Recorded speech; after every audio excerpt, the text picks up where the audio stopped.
Hola, ¿qué tal? Muy buenas tardes. Mi nombre es Luis Enrique Mendoza Catalán. Actualmente soy estudiante de Derecho por parte de la Universidad Vizcaya de las Américas y el propósito de este video pues va a ser que vamos a hablar sobre lo que es la evolución de la filosofía del derecho, ¿no? Y pues bueno, como introducción pues quiero decir que pues desde que el ser humano vivió en una comunidad, pues hubo una pregunta que nunca dejó de hacerse, ¿verdad? Que pues, ¿qué es lo justo? ¿Qué es lo que está bien? ¿Qué es lo que está mal? Y algunos dijeron que la justicia pues venía desde los dioses, eh, otros pues que venía desde la razón y pues algunos más pues simplemente pues que venía del propio poder, ¿no? Y así es como nace la filosofía del derecho, como un intento de entender si la ley debe ser obedecida por ser ley o solo si es justa. Y pues en este viaje pues vamos a cruzarnos pues por distintos siglos del pensamiento, ¿verdad? Desde el derecho natural de los griegos, de los romanos, pasando por lo que es la ley divina de la Edad Media, hasta llegar al positivismo moderno, ¿verdad? Donde la justicia pues más que nada parece cederle lugar a la legalidad, ¿no? Te hablaré del justnaturalismo, del justpositivismo, de la ley eterna, de los jueces, de los filósofos, de las revoluciones, porque entender el derecho no solo es saber leyes, sino entender su alma, su matiz, su fuente, ¿verdad? Porque existen a quién a quién sirven y cómo deberían ser. Así que pues listo para cuestionar lo que quería saber sobre la ley, pues empecemos. Como primeros conceptos, pues vamos a definir pues breves conceptos, ¿no? Para que vayas entendiendo más o menos de qué trata esto, ¿no? Y para esto tenemos que entender lo que es el derecho natural. El derecho natural va a ser el conjunto de los principios universales justos por naturaleza, que siempre van a ser válidos. O sea, es decir, van a ser válidos en todo tiempo y lugar. De aquí vamos a poder, pues, para que des una idea más o menos, el derecho a la vida, el derecho a la propiedad, el derecho al apellido, a la familia, etcétera, etcétera, etcétera. De ahí nos pasamos a lo que es el justnaturalismo, que van a ser las corrientes por las que va a estar pasando la filosofía del derecho. Y esto van a ser las corrientes que sostiene que el derecho debe basarse en ese derecho natural que es superior a las leyes humanas, ¿no? Y de ahí la contraparte, que es el positivismo, que va a ser la corriente que afirma que el derecho es solo lo que está escrito en la ley, sin importar si es justo o no, no nos importa si es equitativo, si daña a una persona o si es en proporción a otra contraparte, y pues aquí solo va a importar lo que esté impregnado, lo que esté redactado y lo que esté sentenciado en una ley, no nos importa lo demás. Y el concepto de ley eterna, que va a ser utilizado por San Agustín y Santo Tomás de Aquino en lo que es el cristianismo medieval, pues en la filosofía cristiana pues va a ser lo que es el orden divino creado por Dios, ¿ok? Del cual pues se va a derivar el derecho natural, es decir, lo que diga Dios nos va a otorgar lo que son los derechos naturales, entre otras cosas, ¿no? Para esto, pues ahora sí vamos a comenzar con lo que son las etapas, ¿no? Antes de comenzar, pues quisiera definir lo que es la filosofía. Recordemos que filosofía es una palabra compuesta por dos palabras latinas, que es philos y sofía. Philos significa filosofía y sofía significa amor. Entonces vamos a entender qué es el amor a la filosofía o el amor a la sabiduría. Este concepto se ocupa por primera vez en 1778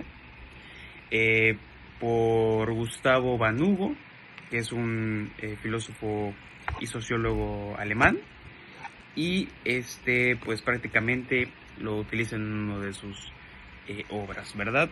Y pues más que nada hay que recordar que la filosofía pues busca brindar siempre una explicación exhaustiva sobre el mundo y el hombre, ¿ok?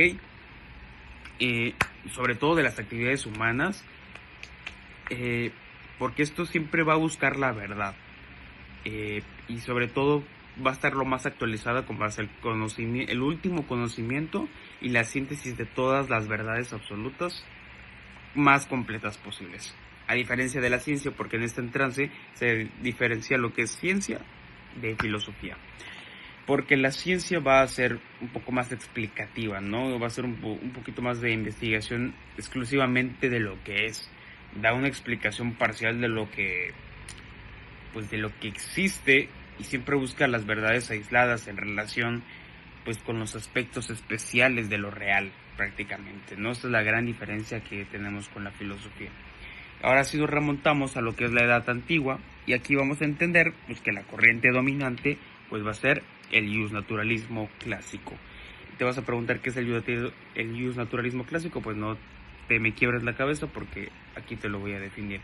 El naturalismo clásico pues va a ser que la idea central va a recaer en lo que es que hay un derecho natural justo por sí mismo y va a ser superior a las leyes humanas. Aquí vamos a encontrar a pensadores claves como lo son Sócrates, Platón, Aristóteles, Cicerón, en donde si Sócrates nos va a decir que el derecho debe estar al servicio de la justicia, Platón nos va a decir que la justicia existe como una idea perfecta y el Estado debe acercarse a ella. Aristóteles va a distinguir entre el derecho natural, que es un derecho universal, y el derecho positivo, que es el que hace que te brinda la autoridad prácticamente, ¿no? Cicerón pues va a ser un gran defensor del derecho natural desde la perspectiva estoica, porque recordemos que Ulpiano y Cicerón, romanos, van a ser influenciados bajo el estoicismo. Y Cicerón pues decía que la ley verdadera es la recta razón conforme a la naturaleza y es común a todos los pueblos. Así que para él una ley injusta no es realmente una ley. Entonces, estos son algunos de los pensadores clave. Pues el naturalismo de Cicerón con Ulpiano va a ser pues no tan distinto, ¿verdad? Porque bajo la influencia del estoicismo, Ulpiano nos va a decir que el derecho natural es aquello que la naturaleza nos enseña a los animales, ¿no? Precisamente influenciado bajo este estoicismo, ¿no? Y de ahí pues podemos avanzar, ¿verdad? En la línea del tiempo y nos vamos a recaer a lo que es la Edad Media, a lo que es el cristianismo medieval. Y aquí pues las corrientes dominantes van a ser lo que es el naturalismo teológico o ideológico, cualquiera de las dos, y la idea central va a ser que el derecho natural proviene de Dios. La ley humana solo va a ser válida si se ajusta a lo que la ley divina diga.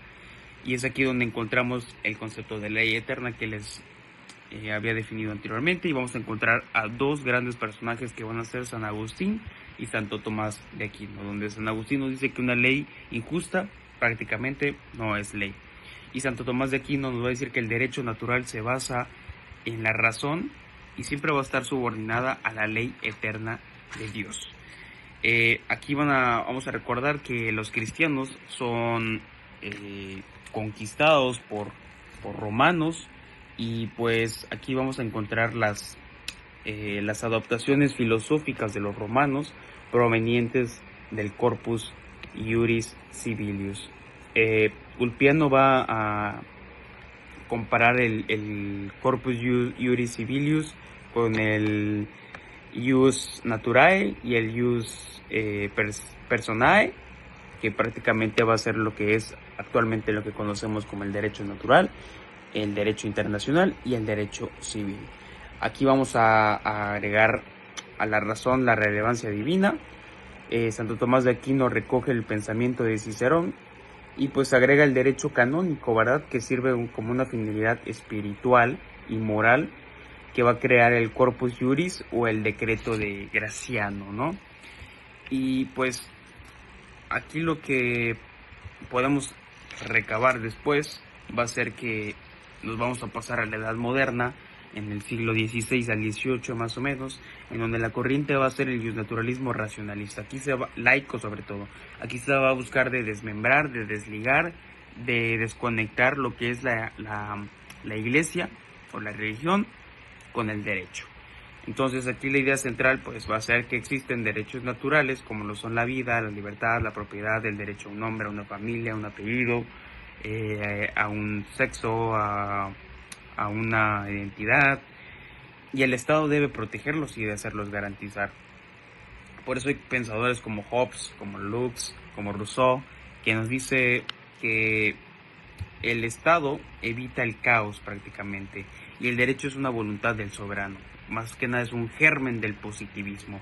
Eso nos dice Hobbes, que es el padre de Leviatán, porque recordemos que Hobbes, al ser el padre de Leviatán, él va a profundizar mucho. Además de que Hobbes, como dato, creía y rechazaba la idea de que el hombre no era un animal político.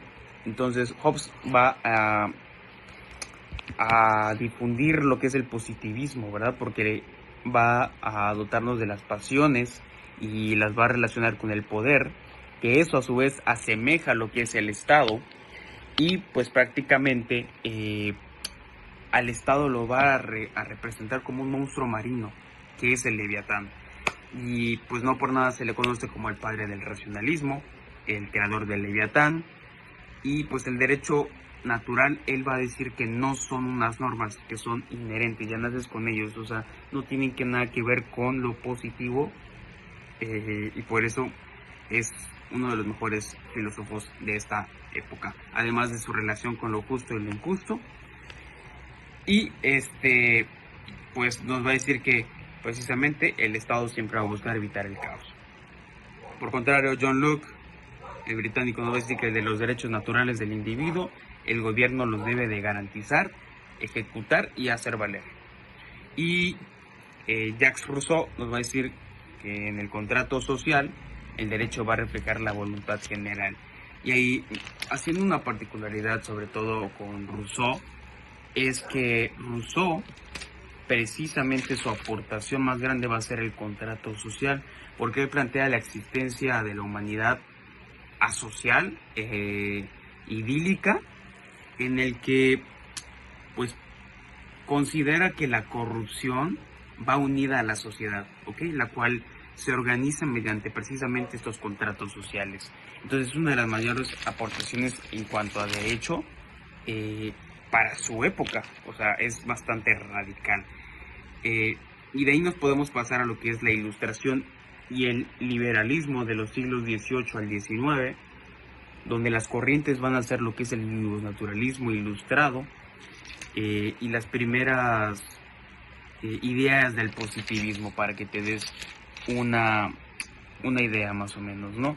Y pues en el naturalismo ilustrado pues van a ser el Estado moderno y la proyección internacional, que es el derecho de gentes.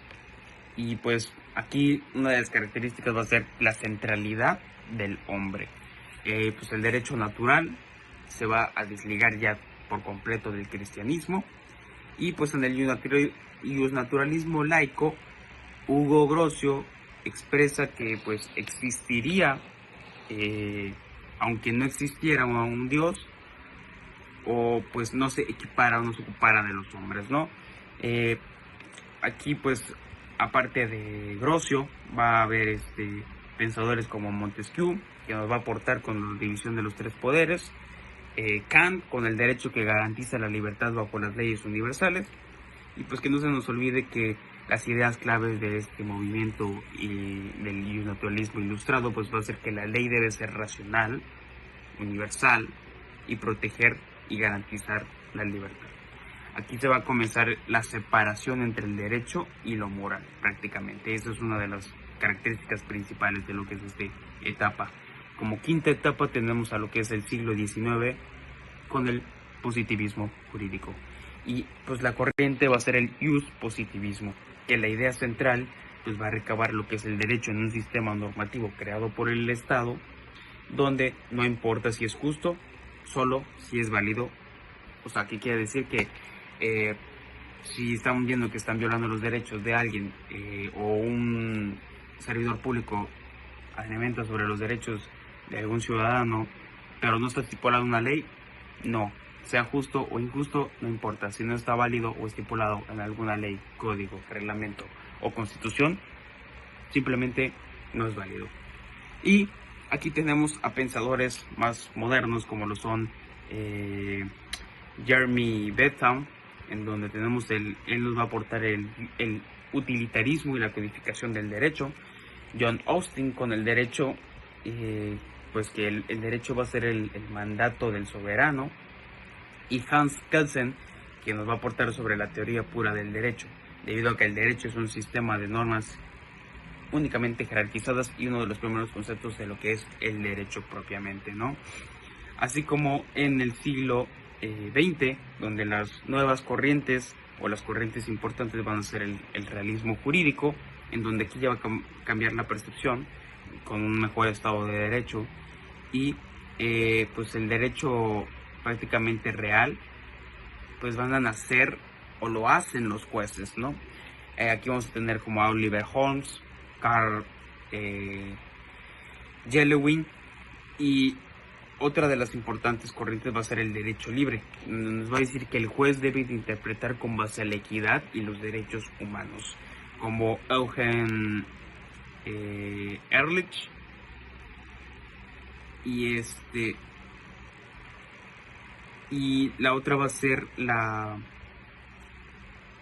hermenéutica jurídica, que este es uno de los conceptos pues más modernos en cuanto a derecho, porque aquí una de las cosas que nos va a decir la hermenéutica jurídica va a ser el derecho se interpreta como un texto con un sentido histórico y lingüístico. Y de ahí nos podemos pasar a lo que es la edad contemporánea, al neoconstitucionalismo, en donde la corriente dominante va a ser el neoconstitucionalismo y la idea central va a ser que la Constitución es el eje del derecho. Los principios como la dignidad humana, la igualdad, los derechos humanos van a adoptar, van a empoderarse, van a tener lo que es demasiada fuerza jurídica, demasiado peso jurídico, y sus características más principales van a ser la protección de los derechos humanos y que el juez constitucional pondera principios y no solo aplicar reglas, y aquí van a surgir las primeras fibras de lo que es la jurisprudencia. Aquí van a haber pensadores clave como lo son Robert Alexi y Luigi Ferrajoli, en donde Alexi nos va a decir que va a distinguir entre las reglas y los principios y Ferrajoli el garantismo, es decir que el derecho debe proteger al ciudadano siempre frente al poder. Y para pues culminar, ¿verdad?, de lo que es este viaje sobre la filosofía, bueno, la evolución de la filosofía del derecho, tenemos que recabar las principales aportaciones de los filósofos de la filosofía del derecho, del naturalismo, en donde pues prácticamente Sócrates va a considerar que hay un mundo de valores superiores al hombre, ¿no? El objetivo de esto va a ser que las leyes humanas, que son esos valores, pues el Estado, aquí se va a empezar a inducir lo que es el Estado, porque el Estado, o la polis, porque el Estado pues prácticamente va a aparecer como una realidad natural, de lo cual esas determinaciones va a justificar la obediencia del individuo, así como Platón nos va a aportar con su teoría de las ideas.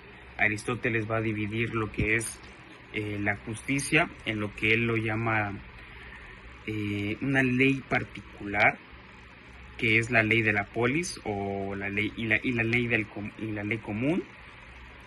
Y aquí va a haber una gran diferencia entre los griegos y los romanos, porque Ulpiano va a extender el concepto del naturalismo, porque va a retomar las ideas de Cicerón. ¿Y qué decía Cicerón? Pues Cicerón va a distinguir entre el ius civilius, el ius gentium y el ius naturae.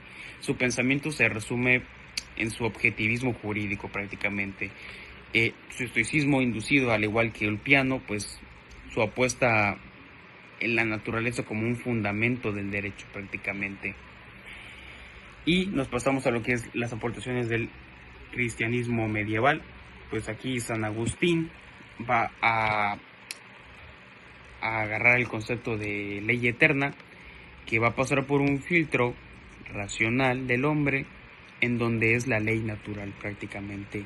A su vez, las leyes van a derivar de estas y pues prácticamente son las leyes positivas. Y tenemos a Santo Tomás de Aquino, que es uno de los padres de lo que es la ley eterna. Y de ahí pues nos va a decir que no solo la ley eterna es divina, sino que debe tener ciertas características como es la autoconservación del propio ser, de la especie, de la vida en la sociedad y sobre todo de la búsqueda de la verdad y sobre todo que la verdad sea completa. Grocio nos va a decir que va a equiparar el derecho natural con la naturaleza racional, además de que va a existir un componente racional que va a estar en la sociedad y lo va a nombrar como sociabilidad. Y Pufenberg va a decir que es el listador definitivo del racionalismo y Rousseau con su aportación del contrato social. Pues la filosofía del derecho no solo va a ser una colección de teorías viejas, sino que es la base para entender por qué obedecemos la ley, cuando debemos de cuestionarla y qué significa realmente hacer justicia. Su importancia siempre está en que nos enseña a no quedarnos solo con lo que está escrito, sino a preguntarnos por qué está escrito así, a quién beneficia y si realmente es justo o no. Pues desde el derecho natural hasta el constitucionalismo moderno, esta filosofía nos recuerda que pues las leyes no son sagradas por sí mismas, su valor depende si se respeta la dignidad humana y se promueven pues los bienes comunes y pues hay que por qué entender la filosofía del derecho, porque es entender que la ley no basta con que exista, sino que también debe tener una razón de ser. Yo me despido sin más que agregar. Le agradezco a toda la audiencia por haberme escuchado y visto. Espero verlos nuevamente en una edición nueva y especial. Disculpen que no haya podido editar el video, pero me encuentro apretado en tiempo y en problemas. Entonces, pues problemas técnicos más que nada. Así que espero verlos en una edición nueva y pues me despido. Gracias.